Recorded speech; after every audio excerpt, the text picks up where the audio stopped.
Masjid Raya Baitur Rahman Banda Aceh, dipadati ribuan jamaah saat pelaksanaan salat tarawih perdana Ramadan 1446 Hijriah, Jumat 28 Februari. Suasana di dalam masjid begitu penuh sesak. Pelataran di bawah payung elektrik juga dipenuhi jamaah, sementara sebagian lainnya terpaksa menggelar sajadah di rumputan sekitar masjid. Sebelum salat tarawih dimulai, Imam Besar Masjid Raya Baitur Rahman, Profesor Azman Ismail, menyampaikan ceramah keagamaan. Salat tarawih kemudian berlangsung pada pukul 20.40 WIB dengan Teungku Jamhuri Ramli sebagai imam.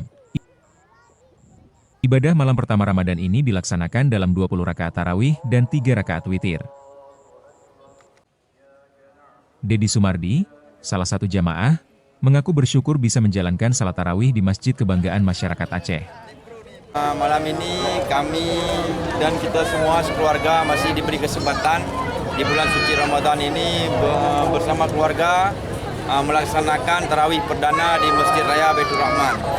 Alhamdulillah, mungkin ya siapapun bersama umat Islam menyambut bulan suci Ramadan sangat bahagia dan sangat gembira, dan antusiasme masyarakat Banda Aceh dan sekitarnya pada malam yang berbahagia ini sangat luar biasa, di mana parkir penuh, jamaah juga di masjid sampai di luar, bahkan sampai ke lapangan melaksanakan salat tarawih perdana di malam Ramadan ini.